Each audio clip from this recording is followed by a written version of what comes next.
નમસ્તે, કેમ છો બધાને? મારી channel Mrs Poonam Yadav cutting and સ્વિંચનમાં તમારું સ્વાગત છે. સરસ મજાનો વિડીયો લઈને આવીશું ભાઈ બહેનો, જે આપણે સાડીમાંથી તમારે આપણે બારી હોય કે બારણાના આપણે કેવી રીતના પડદા કરવા એ ઇઝી મેથડથી તમને સમજાવીશ.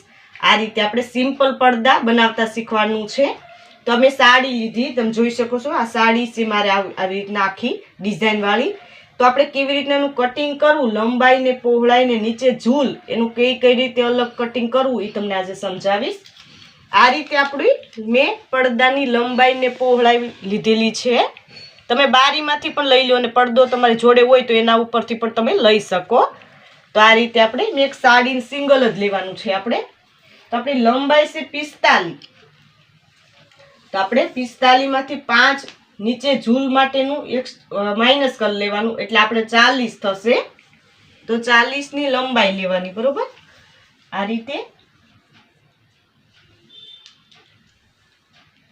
કોર્નર ઉપરથી આપણે લઈ લઈએ 40.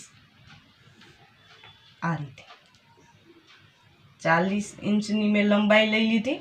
હવે આપણે નીચે ઉપરની સાઈડ આપણે ઉપર બેલ્ટ ફોલ્ડ કરવા માટે તો આપણે આ રીતે 2 ઇંચ પૂરેપૂરું આવે છે. તો તમારે ટોટલ 42 ઇંચ લેવાનું થશે. તમારે જે પડદાની લંબાઈ બારીના હોય એ પ્રમાણે લેવાનું છે. મારે આ રીતે આવે છે એટલે મેં એ રીતે લીધું. ટોટલ 42 પૂરેપૂરું આપણે આવે છે, બરોબર. હવે આપણે પહોળાઈ લેવાની છે, પડદાની પહોળાઈ. તો કેવી રીતના લેવી તમને સમજાવું. હવે એક સાઈડ આપણે આ સાડીની ઓવરલોક કરેલી છે, બરોબર. તો આપણે 28 ની પહોળાઈ છે તો 28.5 લેશું. આ રીતે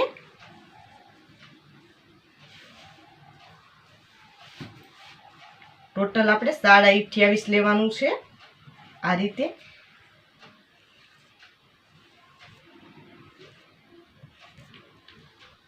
28.5 મેં માર્કિંગ કરી લીધું. તમને થોડું માર્કિંગ કરીને બતાવું. આ રીતે આપણે માર્કિંગ કરીને સીધી લાઈન એક ડ્રો કરી લેવાની છે. હવે કટિંગ કરીને બતાવું કેવી રીતના કટિંગ કરવાનું છે એ તમને સમજાવું. આ રીતે આપણે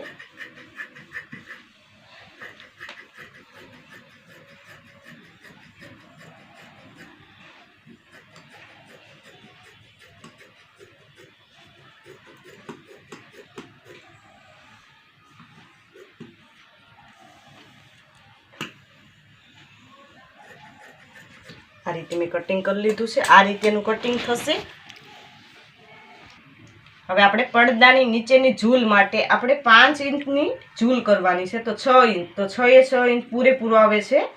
આ જે આપણે નીચેની બોર્ડર છે એ પ્રમાણે લેવાની છે. અને પહોળાઈ આપણે તમે વધારે ચપટી લેવી તો વધારે પણ લઈ શકો.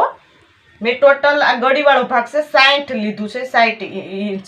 એટલે તમારે આમાં ડબલ પણ તમે કરી શકો, વધારે પણ લઈ શકો અને ઓછી પણ લઈ શકો. તો આ રીતે આપણે પટ્ટો કટ કરી લઈએ નીચેની ઝૂલ માટે. આમાં તમે વધારે તમારે ઝૂલની ચપટી વધારે લેવી હોય તો તમે વધારે પણ આ લઈ શકો પહોળાઈ, બરોબર. એ તમારી પસંદગી ઉપર હોય છે. એમાં ડિઝાઇન તમારે ગમતી હોય એ પ્રમાણે લઈ શકાય. થોડું આપણે એક્સ્ટ્રા લઈ લઈએ. ચપટી વધારે આમ સરસ લાગે છે પડદો, એ પ્રમાણે તમારે લેવાનું.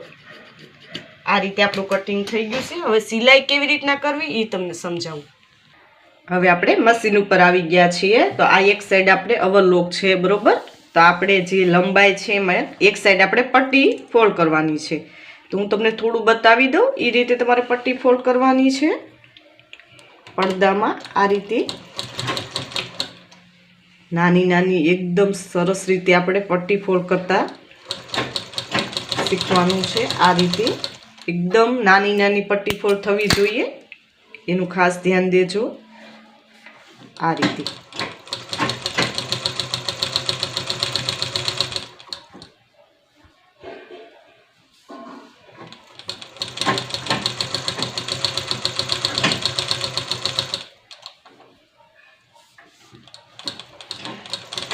તમે આ રીતે પેટર્ન વાળી કોઈ સાડી હોય તો એનો યુઝ કરી શકો. સુંદર મજાના ઘરે બેઠા પડદા આ રીતે બનાવી શકો. આ રીતે આ રીતે આપણે પટ્ટી ફોલ્ડ કરી લેવાની છે, તો હું પટ્ટી ફોલ્ડ કરી લઉં છું. આ રીતે મેં સાઈડમાં આપણે પટ્ટી ફોલ્ડ કરી લીધી છે. ઉપરનો આપણે બેલ્ટ બનાવવાનો છે, બરાબર. આ નેફાનો ભાગ છે, તો આ રીતે રાખીને આપણે બનાવી લેવાનું છે. આપણે આ મારે ધાર જેવી છે પટ્ટી, એટલા માટે હું એક જ વખત ફોલ્ડ કરું છું. બાકી તમારે ન હોય અહીંયા ધાર તો આપણે આ રીતે રાખીને ફોલ્ડ કરતું જવાનું છે ને ઉપરનો બેલ્ટ બનાવતો જવાનો છે, બરાબર.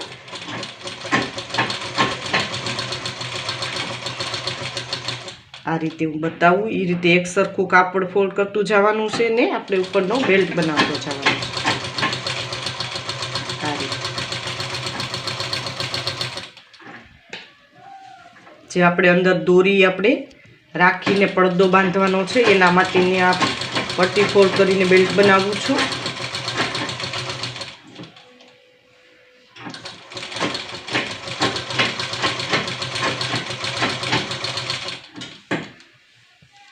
અલગ અલગ પેટર્નની ડિઝાઇનમાં પણ તમે આ રીતે બનાવી શકો. પડદા ઉપર ઝૂલવાળા પણ બને છે, તો તમે કોમેન્ટ બોક્સમાં કોમેન્ટ કરજો તો એ પ્રમાણે વિડીયો અપલોડ કરીશ. તમારે શીખવાની ઈચ્છા હોય એ પ્રમાણે અલગ અલગ જાતના પડદા, તો પણ એ પ્રમાણે હું તમને કોમેન્ટ જરૂર કરજો અને લાઈક કરવાનું ન ભૂલતા વિડીયાને. આ રીતે મેં ઉપરનો બેલ્ટ આપણે ફોલ્ડ થઈ ગયો છે, તમે જોઈ શકો છો. હવે આપણે નીચેની ઝૂલને મૂકવાની છે, તો કેવી રીતના મૂકવી તમને સમજાવું. આ આપણે ઝૂલ માટેનો નીચેનો બેલ્ટ છે, તો એને નીચેથી ફોલ્ડ કરવાનો છે, તો તમને સમજાવું એ રીતે ફોલ્ડ કરી લેવાનો છે. આ રીતે નીચેની પટ્ટી આપણે પહેલાં ફોલ્ડ કરી લેવાની છે, પછી આપણે ઝૂલ મૂકતા શીખવાનું છે. કેવી રીતના ચપટી લેવાની ઝૂલ બનાવવા માટે એ તમે આ વિડીયોમાં જોઈને શીખશો. નાની નાની ચપટી કેવી રીતના મૂકવામાં આવે છે. આ રીતે આપણે પહેલાં નીચેની પટ્ટી ફોલ્ડ કરવાની, પછી ઝૂલ મૂકવાની છે, બરાબર. તો આ રીતે આપણે પટ્ટીને હું જેવી રીતના બતાવ્યું એ રીતે હું ફોલ્ડ કરી લઉં છું. તમે જોઈ શકો છો આ નીચેની ઝૂલ છે, આપણે આ રીતે પટ્ટી ફોલ્ડ કરી લીધી છે. હવે આપણે ઝૂલ લગાવવાની સ્ટાર્ટ કરવાની છે પડદામાં. તો આ રીતે આ સીધો પાર્ટ છે ને આ ઝૂલની આપણે પટ્ટી જે ઝૂલનું કાપડ છે એ આપણે ઊથમું રાખવાનું છે. ને કેવી રીતના સ્ટાર્ટ કરવું તમને સમજાવી દઉં. આ રીતે આપણે નીચેની ઝૂલમાં પણ આપણે સાઈડમાં પટ્ટી ફોલ્ડ કરી લેવાની છે. આ રીતે તૈયાર કરવાનું છે. આ સીધો પાર્ટને આપણે આ ઝૂલ આપણી ઊથમી. હવે કેવી રીતના ચપટી લઈને ઝૂલ બનાવવી એ તમને સમજાવું. આ રીતે આપણે સ્ટાર્ટ કરવાનું છે ને હું બતાવું એ રીતે તમારે ઝૂલ બનાવવાની છે. આ રીતે આપણે પડદાની ચપટી છે નાની નાની હોય છે, એટલે એ પ્રમાણે લેવાની. બહુ નાનીની બહુ મોટીની એ રીતે આપણે ચપટી લેતી જવાની છે. આ રીતે જે રીતના બતાવું એ રીતે તમારે ચપટી લેતા શીખવાનું છે.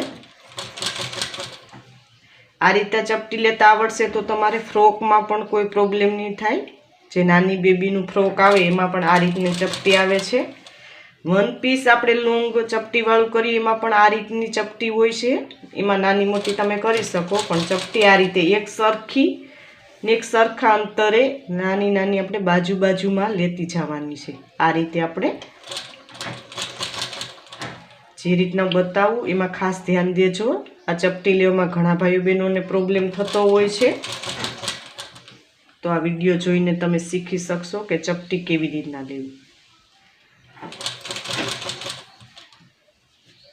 ચપટી લઈ સોય અંદર રાખીને પછી સ્ટાર્ટ કરવાનું.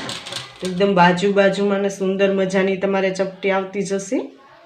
આ રીતે આપણે પડદો તૈયાર કરવાનો છે, જે રીતના હું બતાવું છું એ રીતે.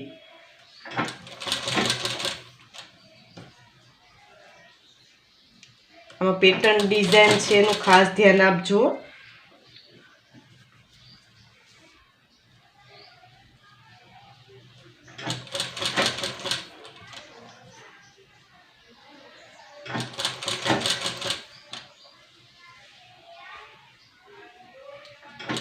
એક સરખો અંતર ને એક સરખી ચપટી આવવી જોઈએ એ રીતે તમારે શીખવાનું છે. જે રીતના હું વિડીયામાં બતાવું છું એ રીતે ચપટી શીખવાની છે.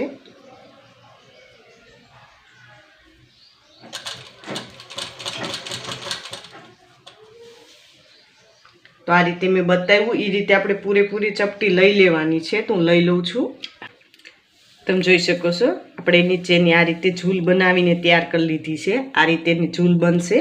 હવે આપણે આ ઝૂલ બનાવેલી છે એને કેવી રીતના આપણે એક ધારની સિલાઈ લગાવવાની. આ સિલાઈ આપણે લીધી હોય આ સાઈડ રાખી દેવાની ઉપરની સાઈડ, એટલે આપણે એકદમ ઝૂલ નીચેની સરસ મજાની બેસી જાય એટલા માટે આ ધાર સિલાઈ લગાવવી જરૂરી છે.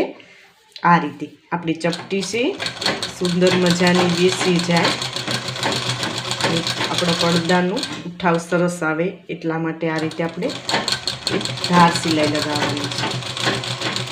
સિલાઈની મજબૂતાઈ પણ તમારે વધી જશે. કાપડ આ સાઈડ રાખીને આપણે ઉપરની સાઈડ ધાર સિલાઈ લગાવવાની છે.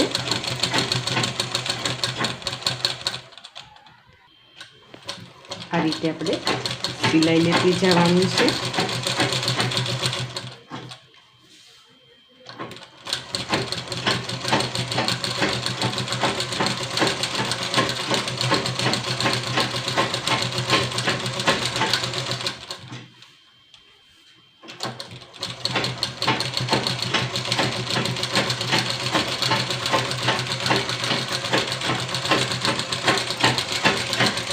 આ રીતે આપણે ધાર સિલાઈ લાગીને કમ્પ્લીટ થઈ ગયું છું. તમે જોઈ શકો છો સુંદર મજાનું. તમને બતાવું એ રીતે પડદો આપણો તૈયાર થશે. તમે જોઈ શકો છો આ રીતે સુંદર મજાનો આપણે બારીનો પડદો તૈયાર થશે. આ રીતે તમને બહારનો પણ હું બતાવીશ કે કેવી રીતના બહારનો આપણે પડદો કરવો હોય તો કેવી રીતના ઝૂલવાળો બનાવી શકીએ. આ રીતે મેં તમને ઇઝી મેથડથી સમજાવી કોશિશ કે તમારી પાસે સાડી હોય તો તમે આ રીતે ઘરે બેઠા પડદા બનાવતા શીખી શકો. તો હજી સુધી અમારી ચેનલને સબસ્ક્રાઇબ ન કરો તો સબસ્ક્રાઇબ કરી લેજો. નોટિફિકેશન બેલ પર ઓલ કરજો. વિડીયો લાઈક કરજો. કોમેન્ટ પર જરૂર કોમેન્ટ કરજો ભાઈ બહેન કે આ વિડીયો તમને કેવો લાગ્યો. આ વિડીયો જો ખૂબ ખૂબ ધન્યવાદ.